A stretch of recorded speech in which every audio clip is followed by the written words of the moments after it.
Wonderful opener, and I think it did give us some important food for thought to start the day.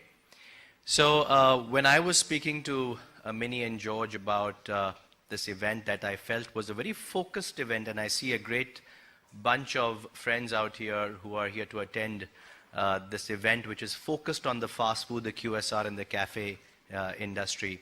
And as an opener session today, I'm delighted to host this panel discussion where we have the leaders from the industry, the stalwarts, as I would say. And I was just looking at everyone's profile, and cumulatively, if I put everyone's experience together, we would have over 200 years of experience. Not that I'm sounding that we are from the dinosaur age out here, but more importantly is the rich experience that everyone holds that will be on the dais today. What I would do is that I would quickly get them on stage, give a quick introduction about them, and then there would be a series of questions that I would put across to them with regards to the business that they do. More importantly, the know-how, the knowledge, and the wisdom that they've gained over the past many decades. And then at the end, I'll open the floor in terms of any questions that you would have specifically to ask any of them from the panel.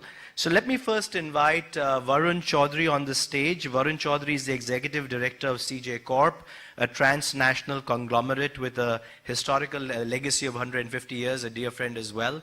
And it's been a pleasure having him on stage today.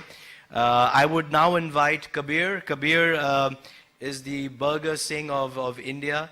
Again, someone that I've been looking for the last couple of years. Happy to see his progress, not only in India and internationally as well. My fellow chartered accountant, Himanshu, please come on stage from KFC. He handles the supply chain and as the CFO of KFC of Yum India as well. Saurabh Sitaram from Keventers. Who doesn't know the brand? And it's good to see you guys making some more foray into different parts. Manish Tandon from RPSG. Pleasure having you, Manish, on the stage as well. Tarun from Dunkin'. Thank you so much, Tarun, for being here and taking out your time as well. So I think we are full attendance today. It's a good weekday to start the session. And I think over the past few days, I've been interacting with the boys over WhatsApp, over emails. I think all of us are very excited, to take this panel discussion. And let me take the last seat and then start my questions.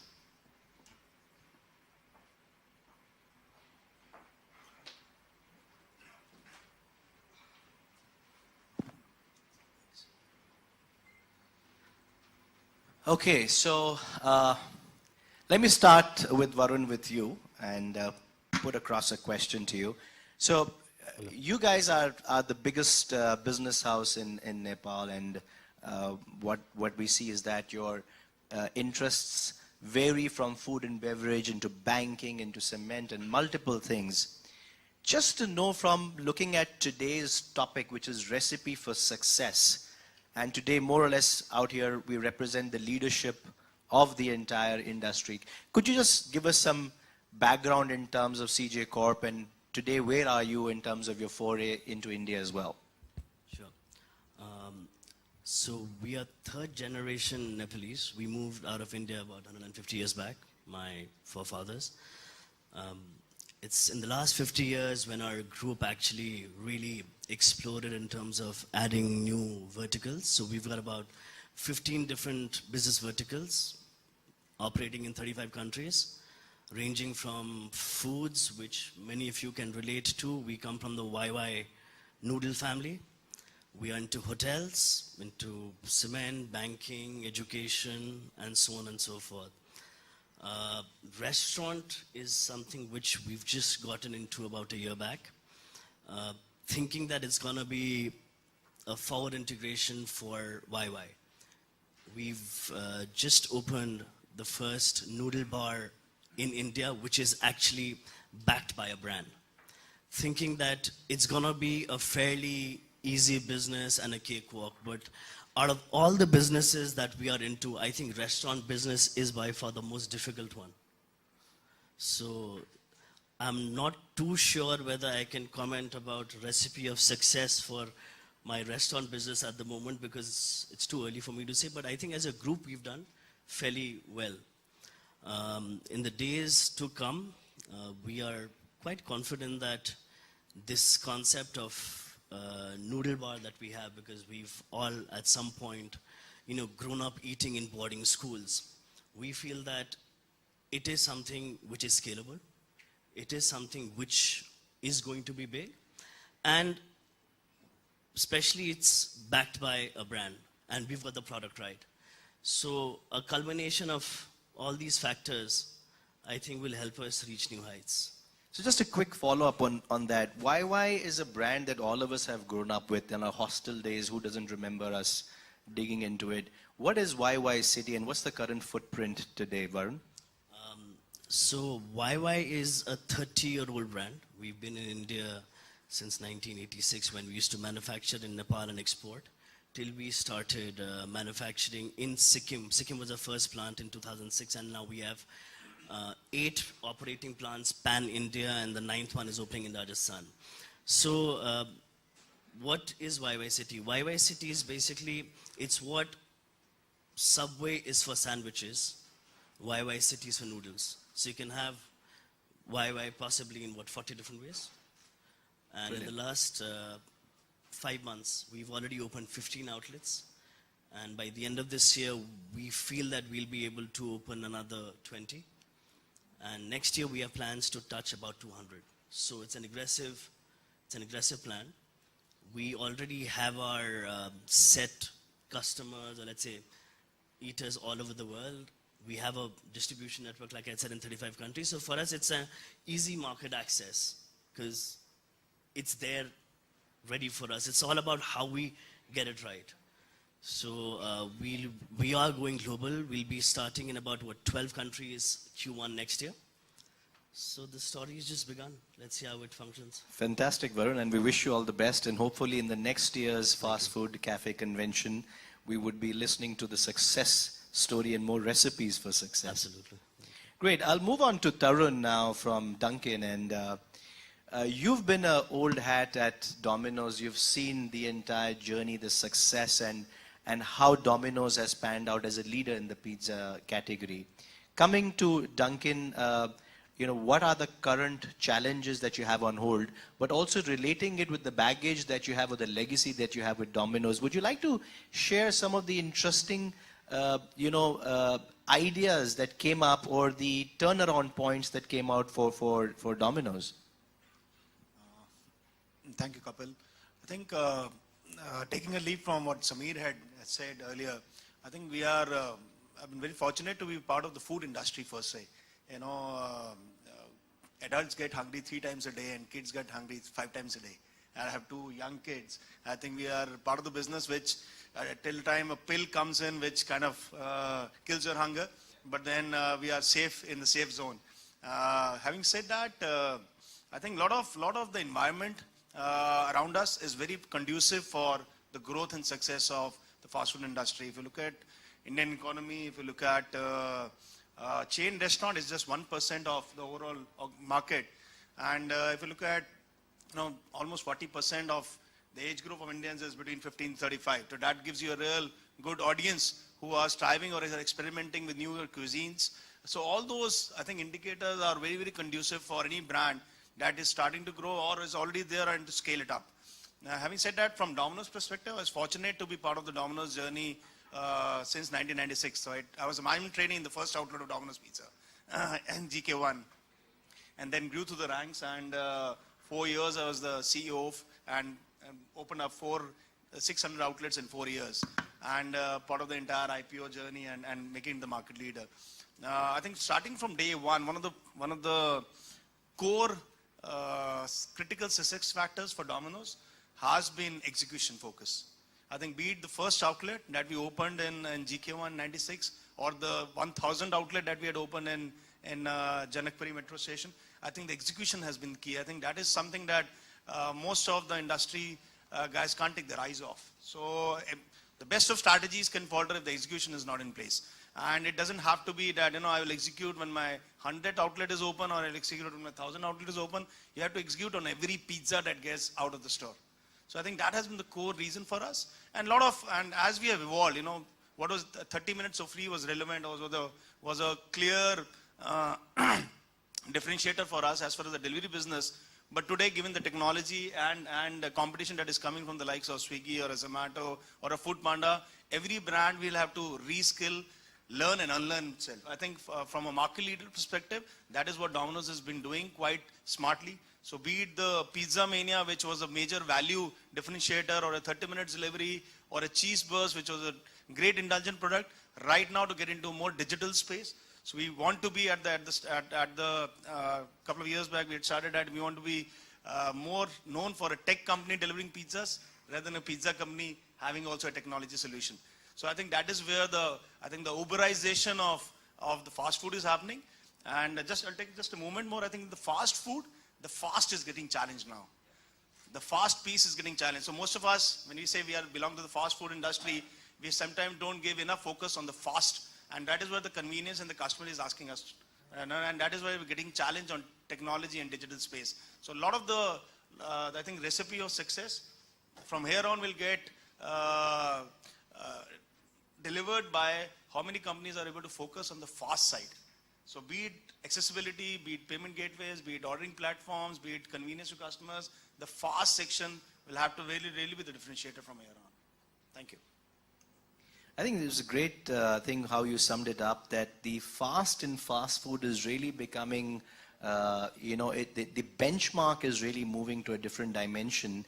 And more importantly, it's not how fast you deliver, it's also about the frictionless experience of a customer, the Uberization, as you said, the digital footprint that you're creating. And at the end of the day, how a customer really relates to your brand. So I think, Tarun, that was some great insights. I'm going to circle back to you after we come talk to our other panelists. Manish, coming to you, I remember having a conversation with you a couple of days ago with your office where we had a freewheeling talk about how the millennials today, the youngsters today, have a wallet of their own. We have kids who today have a wallet of their own. They know what they're spending. I mean, we take advice from them today. More importantly, looking at their palate, things are really changing, the food type, the food choice, the experience around it as well. We also talked about your new brand, Waffle Wala, and I was talking about, how we see a lot of these waffle individual mom and pop stores that are cooking up waffles. So two-pronged question for you. One is the millennials. How do you think that they have changed the landscape of the fast food and the QSR or the cafe? And number two, as a brand like yours that's backed by the RPSG brand, how do you see these individual outlets? Are they really competition for you or are they not? So I think to begin with, thank you very much. I'm delighted to be here in this convention. And I'm also fortunate that we've now gained chain status because we have more than 3 restaurants. So we're basically just starting up 2 brands. One is called Waffle Wala and the other is an Indian QSR, which is on the lines of Chipotle, but something which is trending worldwide, assembled to order and served very quickly. That brand is called the Chef's Bowl, and that brand is still to launch. Waffle Wala is already off the block with 5 outlets and doing really well. So I'm now going to try and get to that question on the millennials and how they're really influencing the way we perhaps dine out. So my take is as follows, and it's actually a personal example or an experience that I went through when we were testing the Chef's Bowl menu with people, and we invited about 50 consumers from different age groups and categories.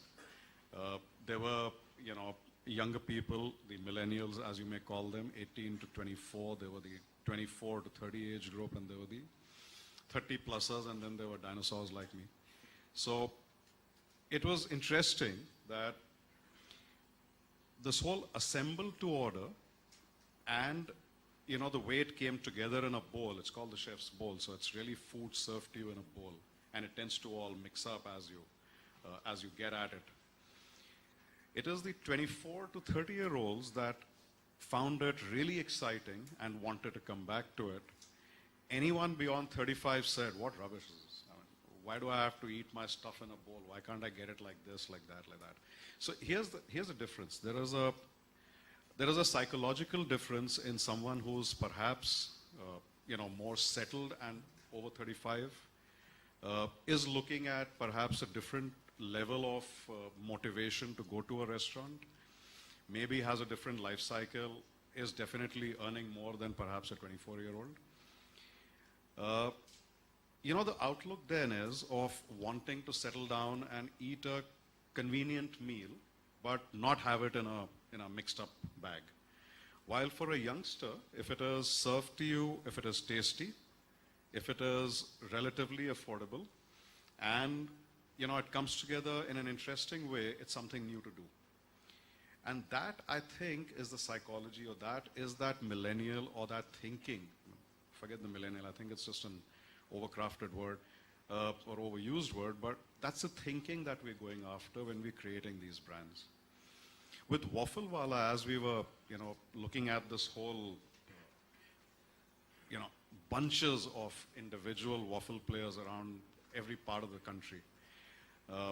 Globally, of course, waffles are very, very popular, and, you go to Bangkok, you'd get savory waffles on the road, you'd get, chicken and white cream sauce, and, somebody serving it to you on a waffle. It's all very interesting. Mostly, though, it is expected to be, and it is somehow conceived to be, a very, very dessert kind of a product. So when we were looking at waffles, we said, let's look at what is going to potentially differentiate us from the country, and we realized savory waffles was the way to go. So while we have a very strong sweet offering, we also have a very strong savory offering. Taking it back to the millennials, the youngsters love it. So we've gone and parked ourselves under Cyber Hub in the building complex. We've put ourselves in Galleria Market. We've got ourselves in a food court in Quest. All these outlets, and I'm in touch wood, and I'm very delighted that the early launch numbers are very, very encouraging, and they're just continuing to grow from. So the savory ones is like me and Tarun were speaking in the morning, but for breakfast we never have something sweet as Indians. So the savory option on the waffles is something that you think is also moving pretty well? It is. It's already 35% of our entire menu mix. Though I didn't really expect it. I really thought the dessert waffles would be the front runners, and we'd probably get about 10% savory. But from day one, we've been hitting 30 to 35% of our menu mix as savory waffles, and that's true, really. And as Indians, as an Indian, I personally, I could have a sweet breakfast maybe once a month. But if you ask me to have it every day, a nice Dunkin' Donut, I'm sorry, or even the Obo Pay that I was running earlier, some very nice breakfast products, but a lot of them with that accent to sweetness. It doesn't cut it. You'd like a coffee, yes, or you'd like a tea, yes, but to go over there, you want something which is, if not spicy, definitely sweet. Definitely not sweet, so it has to be savory, it has to be palatable to that extent from an Indian perspective. So yeah, so we have the egg waffles and the fried eggs and the kuris on toast, etc., which are actually flying off the block. Do you have something which is non-egg? So that's interesting. It's interesting that you asked that. The waffle itself is non-egg. And so that's the part that we spend some time on, and we have a Because great we as part. Indians sometimes tend to have the non-egg as a very important. My wife is a vegetarian, she doesn't even touch eggs, so that's why it's in lieu of customers like those. So there were two aspects to it. One was that, the egg waffles, or the egg batter for the waffle that you get in the market, or that you can make in your own kitchen, tends to become very eggy as you're eating it. And we found that to be a bit of a negative when you're going out and selling a waffle. So the players, even the individuals who were selling this eggy batter, were not getting as much traffic as the few, for example, Belgian waffles in Bombay, again does a non-egg batter. And that gets, again, some very, very strong response. So we obviously focused on the non-egg part and said, hey, that's the way to go. And again, that part is hitting home, because it's just interesting that you can do it without egg. Super. Brilliant. Thanks, Manish. Kabir, coming to you, I remember you and me at a conference in Bombay a couple of years ago where I was sampling your burgers, and I really enjoyed them, to be honest. And, we see a lot of these Western brands that have tried to Indianize their burgers, and they've seen success whilst they've done that. But you have come with a thought process of being Burger Singh, where I believe that your entire palate is tilted towards the Indian side. The question is that, are we as Indian consumers not very experimental, or we don't adopt the Western style, or are we maybe very evolved that, we like our flavor, our taste, and we want everything to get Indianized? And what has been your success? And now that I know that you're in the UK as well, have you Westernized Burger Singh, or is it still what it is? Okay, so let me answer the London question first. We haven't. We've kept the burgers exactly the way they are in India. The meat is fresher and the buns are different, so we're slightly at the gourmet section over there. Why have we gone down the route of Indianizing the burger, not just for the Indian market, but for the entire world, hopefully someday? Is that Indian food is tasty. Everybody loves it. It's successful in UK, it's successful in Canada. Burger is the easiest product out there for a franchisee. It's a highly franchisable product. Ease of operations, assembly line, supply chains, all of them are set up fairly well for the burger. And Indian food is successful. So for us to customize the burger to an Indian palate was more of a pineapple, apple pen kind of a moment. It was obvious. How are we doing stuff differently than the other guys? Everybody's Indianizing. If you're in India today, it's going to be very difficult shoving a Western product down an Indian person's throat. An Indian person will eat biryani every day. He would probably be able to do chicken, roti, dal on a daily basis, couple of meals. Doing a burger every day is hard. Doing a pizza every day is hard because it doesn't come naturally to you. So we wanted to kind of eliminate that gap. Burger is easy. It's a fast food. Indian food takes time to make. The thing about fast food today, like he said, was the fast component. Indian food is more of a ritual. There is dal, there is roti. You sit down, you ease into the meal. There's curd at the end of it. I think that is going to get eliminated with the fast pace of life today. How are we different, or what are we doing differently from most of the foreign brands? Everybody is Indianizing. We're just doing it faster. Most guys, when they come up with a recipe in India, have to go back to Washington for clearances. We are in Sector 51, Gurgaon, and we hit the market within the month.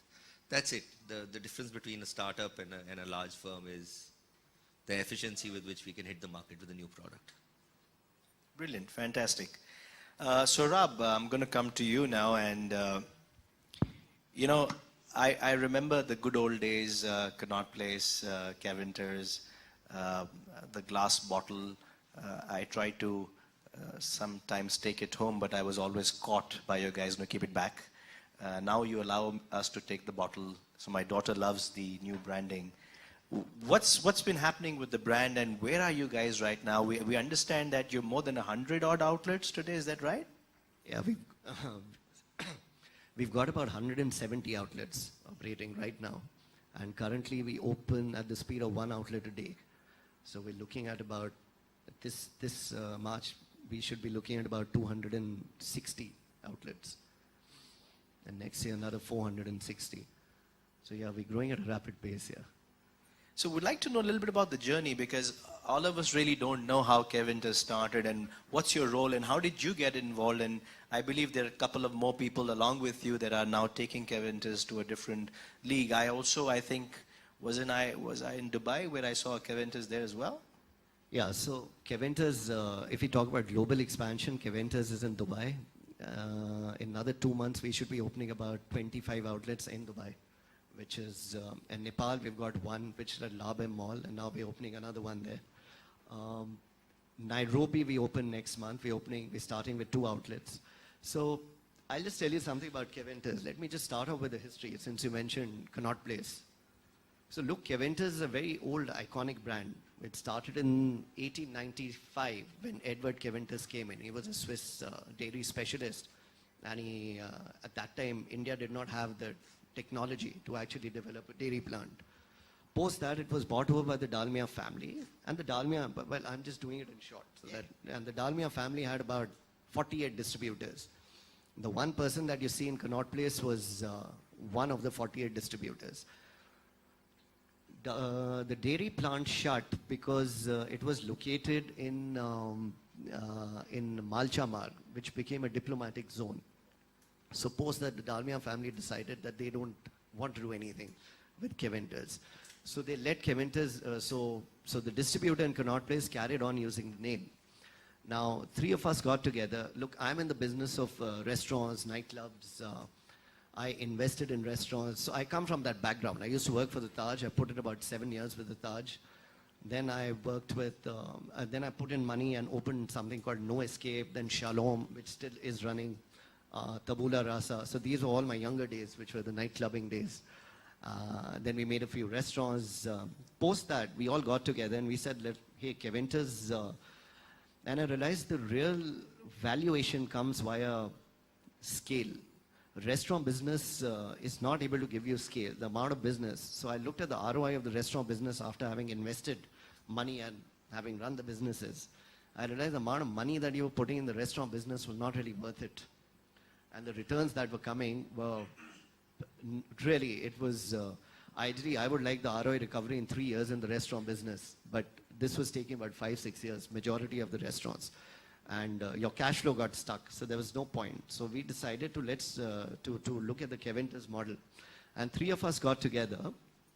Of course, Agastya comes from the Dalmia family background, his friend Aman, and then they approached me. So I bought an equity, and then looking at my experience, I said, let's grow the brand. So by the way, the 176 outlets that we currently have, that's happened in 2 years. So that's what we've done. So some of the keys that I'll tell you, what I learned, because I guess that's what is important. So whenever one looks at the business, first look at the ROI return. Always look at the ROI. What is your return on investment? In Keventers, I always wanted a return on investment which would be not more than 1.5 years for anything that we open, be it malls or be it high street. Well, malls, we can look at a recovery in about 6 months or 7 months. But high street would be about 18 months. So I would say that we looked at the model where we said that let's recover money in about maximum about a year, 6 months. Only then it'll be a successful model.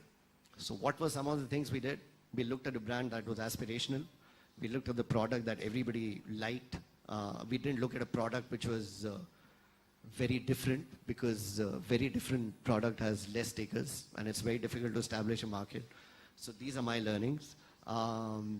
Milkshake was a popular brand, so looked at a popular brand. Then most important was that people spend a lot of money in the equipment. We Indianized all the equipment. There was no point going in for equipment with loads of, say, I would say an oven that costs the earth and the moon, and then the kilowatt that it's drawing, which actually increases your capex tremendously and your running expenses.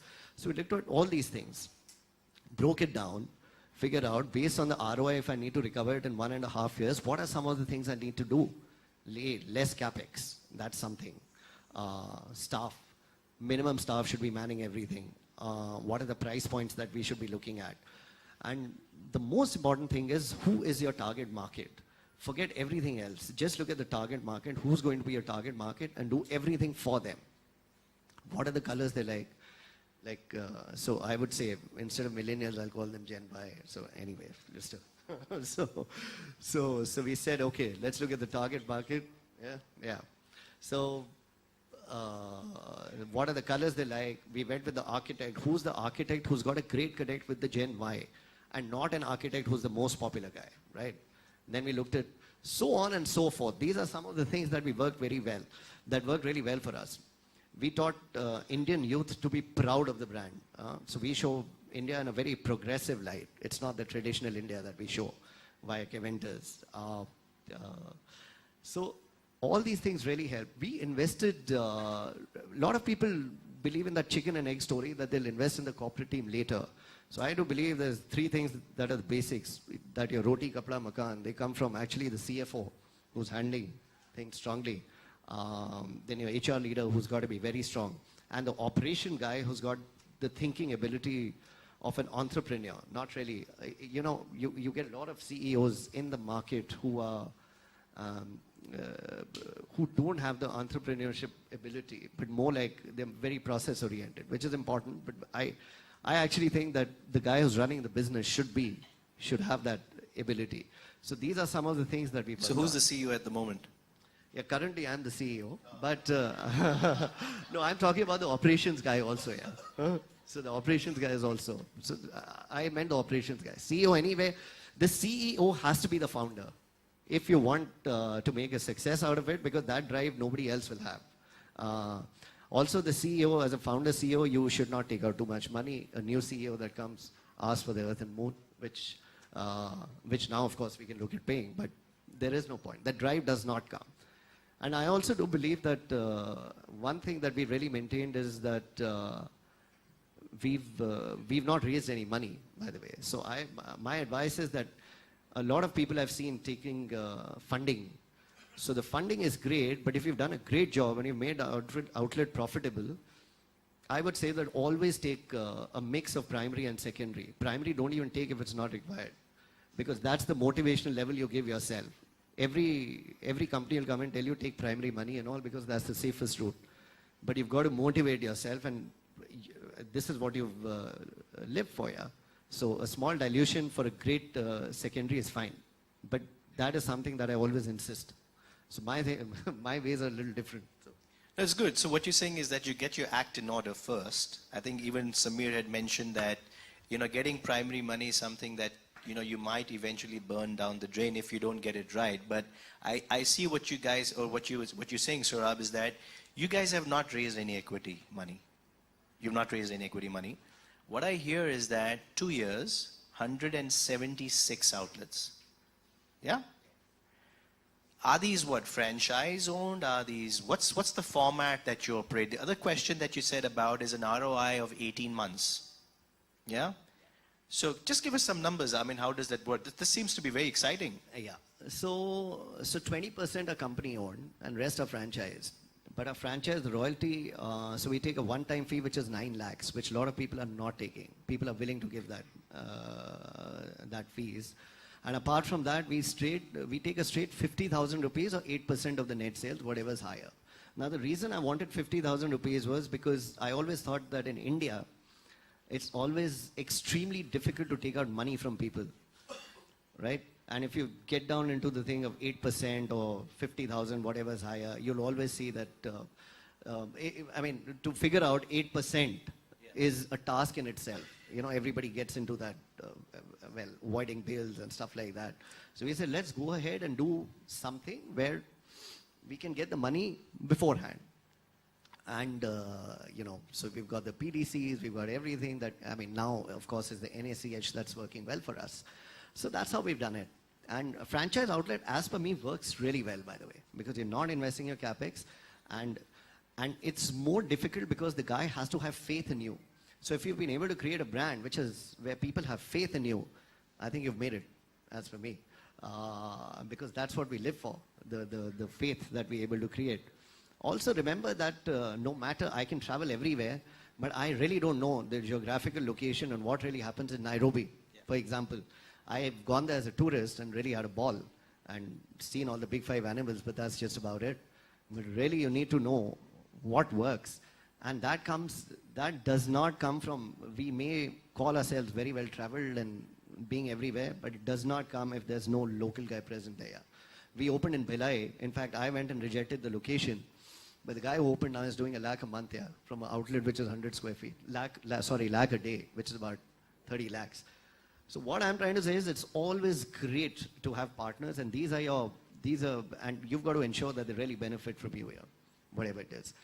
That's the key of success. And you shouldn't be that selfish. Just give it to people also what they deserve. Super. I think super exciting conversation. Saurabh, you've kind of lit up the stage for a moment. And I, being a chartered accountant and a small investor, maybe I'll take you out for coffee to know a little more and to see whether I can, kind of get onto this rocket as well. Coming back to Tarun, what we heard, from Saurabh was that 20% COCOs and 80% franchise. I believe Jubilant has always looked at Domino's and Dunkin' as a pure company-owned, company-operated model. You guys might have dabbled with a franchise or not with a franchise.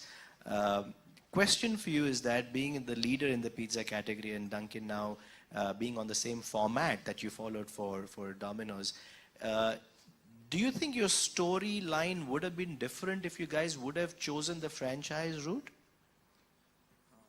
I think firstly, we're proud to achieve what we have achieved so far in India, 80% market share in the pizza delivery space. So I think the format and the strategy worked to open COCO. But at the same time, we are always open to, as you say, the things are changing, times are changing, and the market leaders need to adapt to this newer changing situations now. So this thought of getting into franchise business and also allowing franchisees is always open, and we kind of debated within the boardroom most of the time. Maybe when the time is right, we will start dabbling into it. But purely from an experience, our strategy of COCO stores really worked because, like I mentioned earlier, our critical success factor was the execution. And very initial years, we had dabbled with the franchisee and we had kind of burned our hands and we moved back. And not many people know that we had one franchisee and then we moved back to opening our own COCO stores, and that has worked for us. So execution has been consistent. So wherever you go in India, and the fact that we are there in 250 cities, 1100 stores, customer requires the same consistent margarita or the same consistent golden light pizza everywhere when it travels from north to south or east to west. And having your own corporate stores and having a great training to back that up and a very consistent training kind of make sure that the consistency is maintained across 250 cities, 1100 stores. So I think that if you're able to achieve that in a franchisee setup as well, so I think that is the way to go. So we're always open to dabbling with the new way of franchising. Let the right time come in. Super. So I'm going to come to Himanshu, and we're almost, 2/3 into the session, and I think it's been pretty enlightening. And now, Himanshu, again, taking a cue from the opening session by Samir, we have seen the restaurant industry for the past couple of years going through a lot of brickbats and very less bouquets, actually, especially from the customers, but more importantly from the policies. We had the GST kick in, and then on the 15th of November, we saw the 5% coming. From a Yum perspective, and even from your profession perspective, being a chartered accountant, how do you see, or what have you seen the impact of all these decisions, and more importantly, how do you foresee the future? Thanks, Kapil. So I'll just go a bit back in terms of from a government policy standpoint. It's not only related to GST. It's all about in terms of when you're opening up a restaurant. So there are almost 12 to 21 licenses that you need to apply, right? And depending in terms of which state you're operating from. And there are multiple taxes that you also had to pay in a pre-GST scenario where you had VAT, you had service tax. How much was the service tax, etc. was always debatable. Is it 5.6 and how much input tax credit that you get, right? So now with the Modi government coming in and with the GST coming in, a lot of these things ought to get simplified. But having said that, the way GST was implemented, I guess there was obviously a benefit that came in. And then what it did empower some of the restaurant chains was to come out with certain value offerings, right? So we hear a lot about these anti-profiteering committees that have been set up in terms of to ensure whether the gain on account of GST is being passed on to the customers or not. But having said that, there was no clear-cut guideline as we speak. Even as we speak today, there's no clear-cut guideline in terms of how should Amir and the NRAI folks are definitely trying their best in terms of making their voice heard. I'm going to now close the session because Minnie has just winked at me. And I'm going to open the floor for one or two quick questions. But before that, a last question, Varun, for you. I see you spending a lot of time in Rajasthan, in Jaipur. I think your car number also starts with RJ, if I'm correct. So what's happening in Rajasthan and what's going on? So after having spent 11 years in Dubai, primarily in real estate, I don't think so. Real estate is a sector which I will touch in India at the moment. So the reason I moved to India about 2.5 years back was to focus on our core competency, which is manufacturing. And manufacturing in the food FMCG sector. So I'm setting up a food park in Rajasthan, which will house about 40 different industries. And we've committed to put about 5-6 at the moment in your dehydration, your garlic paste, seasonings, spices, which are all actually ancillaries for YY. And my plan is to basically capitalize the brand YY we have created. It's a brand which is becoming popular. And we want to now extend into newer avenues. Like we've just launched ready-to-eat brand under YY. Now we want to start launching your entire range of extruded snacks and frames under YY. Your pickles and so on and so forth. So this food park is going to be the back end or the backward integration where things will happen. And my forward integration, which we are also getting into, and we are starting the first chain of our retail store, is also from Rajasthan. So I spend most of my time in Rajasthan just curating this whole story and seeing what the outcome is going to be. But quite exciting times in India, let me tell you. Fantastic. And I love the way that you talked about how you've looked about the reverse and the forward integration. I think your business model is more or less set, and the brand that you have, I think the only way to grow is to grow big from here, and wish you all the success for that, Varun. Thank you. Any questions? You know, we needed another hour to finish our questions that I had for my panelists. We have such a great panel of friends and you know, people out here. I wish we could have continued, but we need to obviously wrap up this session. Any questions, you can just quickly raise your hand. You can direct it to someone, or you can just put a question and anyone would be willing to take that answer. Is there anyone that we have who has a question here? Okay, so in case you want to meet up with any of the panelists, they would be here for a while. Please make sure that you spend some time and put across whatever questions that you have. Thank you so much. It's been a wonderful session. I've really enjoyed moderating and hosting it. Fantastic panel. And we have a WhatsApp group between us, so I'll keep on keeping the fire burning amongst all of us. Thank you so much. It's been a pleasure.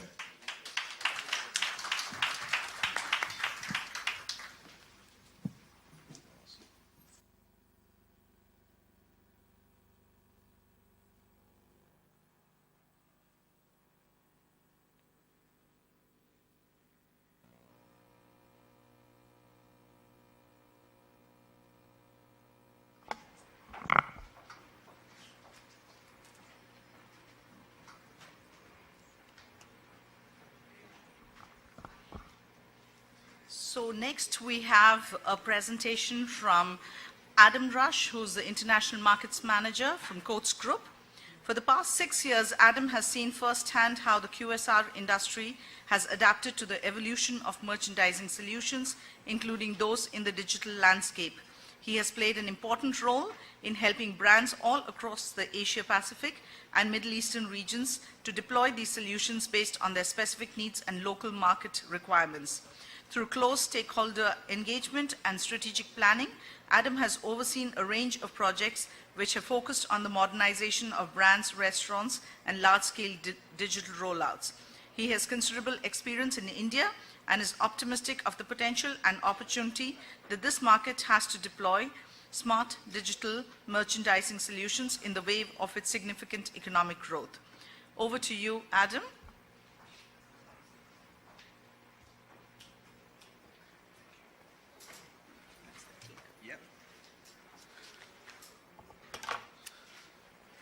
Hi everyone, great to be here. Very excited to be talking to some key people in the industry today. As a company, we've spent a lot of time in India, where we have local operations and a local footprint. But in terms of our reach and in terms of talking to some of the people in this place today, this is something very exciting for us, something that we're looking forward to greatly. So what I might actually do is just start with a very, very quick video. It's a bit of an introduction to our company, and it summarizes some of our core values, what we seek to provide not only internally to our own staff, but also externally to our customers as well.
So, Coates has been providing QSR brands globally with merchandising solutions for over 46 years now. During this time, we've overseen and completed a number of national rollouts for brands, including full digital merchandising packages in more recent years.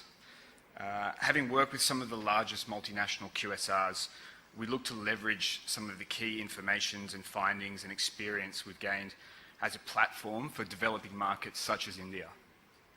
So today I'd like to cover a few points related to the topic digital merchandising, a QSR perspective, focusing on some of the key factors for success, how a brand you might want to consider these, whether you're brand new to digital or currently established and deployed. So just to get started, it'd be great if I could see a show of hands for anyone that is currently digitally deployed with their merchandising solutions.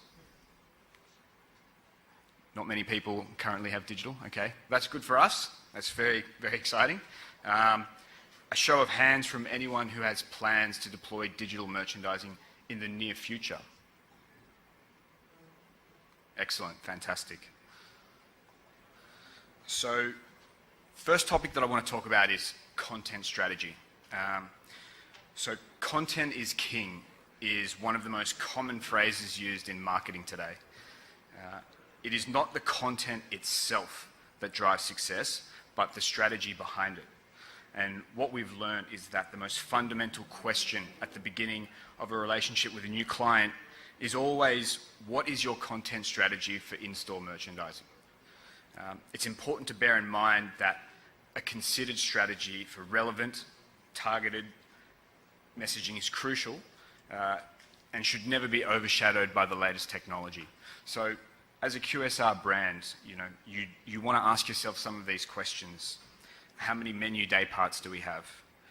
What does our product mix in our core menu look like?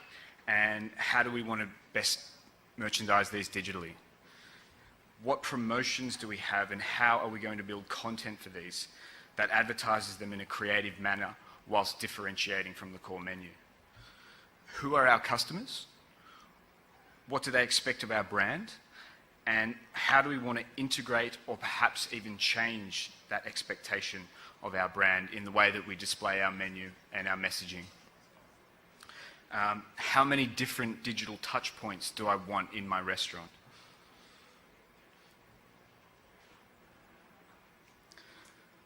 After a very, very long time in the business and in the industry, we've learned that the key to success is expertly and accurately determining the right solution for the specific client. and how to readily deploy it and scale it is obviously very important as well. There's no one right approach to deploying a project or to scaling up. You know, it's a very unique science of determining the brand's top line objectives for their market, how the environment will react. And you know, as a company, we understand that it's very important not just to be any other supplier. We want to be a transformative partner for our clients. So, you know, clients, they differ from market to market, brand to brand. What works well for one brand may not be directly transferable to another brand. Similarly, we find that we cannot always drag and drop what we have success in one market with to another market. You know, what you do in Australia is somewhat different to what you do in the USA, is somewhat different to what you do in India, and all across the Asia Pacific, globally for that matter. So, from the beginning, it's thoroughly important for us as the vendor to, you know, talk through some of the desired outcomes and objectives that you have as a brand. Really understand that and tailor a solution to you. It is a journey from the beginning, a journey that we like to go through in detail, talking to your key stakeholders in any of your digital products, so that we can build a solution which is going to be right for your brand. Testing and learning. So we've found that the most efficient and effective deployments involve partnering with brands from the get-go and walking them through the digital journey. You know, it can be very overwhelming turning on all your digital functionality at once. That's why a staged approach is always a very sound and sensible option. And it also helps you to measure the success of various content and digital strategies as well. Things like location and product configurations. It's very important to have a unit of experts in content and technology, and a strategy to ensure a well-developed and measured approach, which is used to analyze what works, what doesn't, continue building on what works, and perhaps move away from what doesn't quickly. From a QSR perspective, this might include firstly deploying and mastering your indoor digital menu boards, which you commonly see behind the front counter, before deploying customer self-order kiosks somewhere in the main guest seating area for self-ordering purposes, or vice versa. It may be more apt for your brand to deploy self-order kiosks first and then move into indoor digital menu boards behind the front counter later. Having a clearly defined trial or pilot phase for your restaurants will allow you to test new innovations in a somewhat contained environment, where you can also have more measurable results and outcomes before proceeding to scale up and roll out. You know, with digital, we find it very, very important to quantify and to have measurable outcomes. You know, as stakeholders in your own company who may be driving digital, you want the results to be tangible. And through our content management system, through our analytics piece, this is something which is possible. And that's when you really start to see the true value being reflected back. When you can get your results on paper, you can see what campaigns work, which don't, which are converting, which are, you know, suitable for upsell opportunities. These are the key things that you want to pick out and you really want to drill into.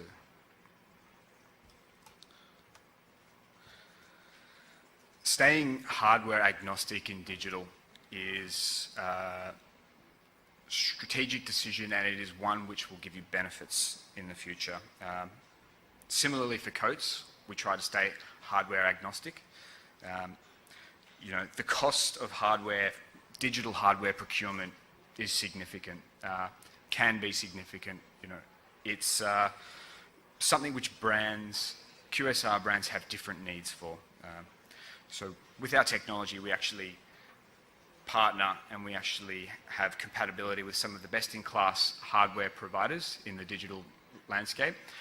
We are also cognizant and we're also wary of the fact that we may very well need to have our software solution accessible on other hardware brands which may not be considered some of the best in class, especially for some developing markets. We need to be flexible. We found that being hardware agnostic allows us to provide the optimal solution no matter what the size or scope of the job, whether it's a trial store, pilot phase, or whether we're doing a full national rollout. We find that our clients generally appreciate that, and their loyalty tends to reflect that. You know, the content management system of any digital solution is really the key driver. So we want to make this accessible and as compatible as possible on a range of hardware options. So I want to thank you all very, very much. Today was an opportunity to give you some key learnings and some key findings on digital merchandising in general and how these could be applicable to the QSR industry. My colleagues and I are very excited to be here. We have a booth set up with some products and some hardware, and we'd be very excited to understand firstly more about your brands, you know, what challenges you're facing, what your plans are for digital deployment, so that we can find out what support and what solutions we may be able to provide, and how we may be able to start a journey towards modernizing your restaurant and deploying smart digital merchandising solutions. So I'm absolutely happy to take any questions that you may have, if you guys have any questions in general.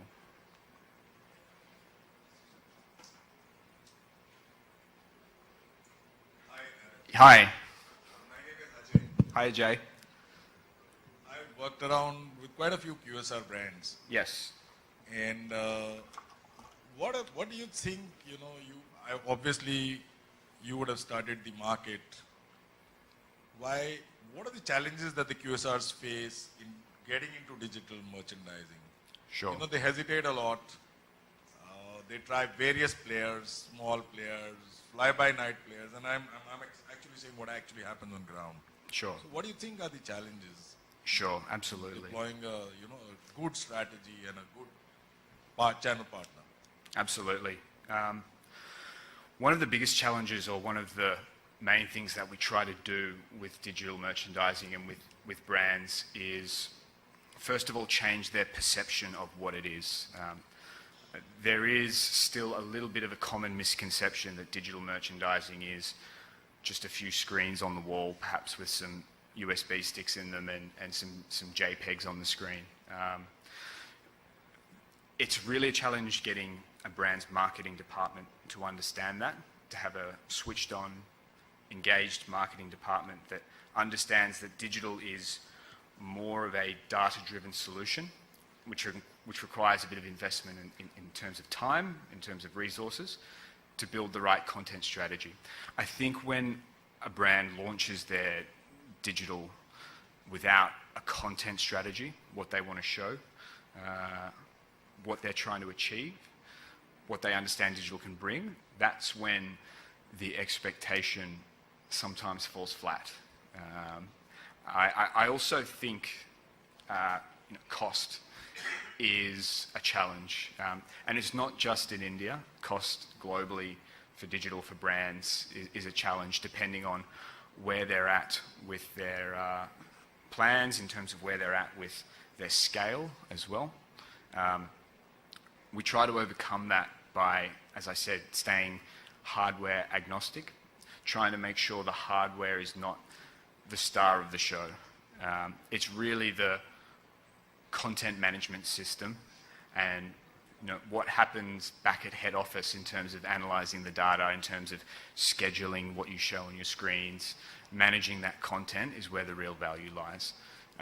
So, in terms of the challenges, I would really say that it's super important to approach it from the beginning with an open mind and the willingness to fully take on digital for what it is. Thank you.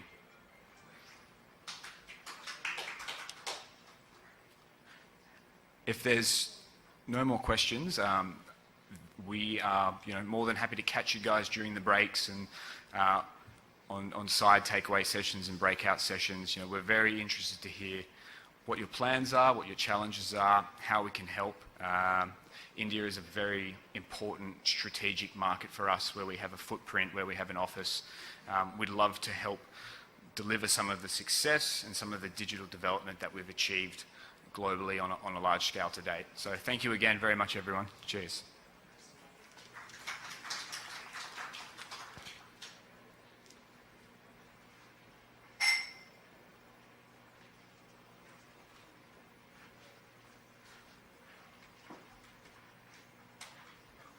That I'm sure was interesting and rather new for a lot of people probably. And like Adam said, I guess we all can go and meet Adam and the team outside, Sandeep as well, who's representing the India office.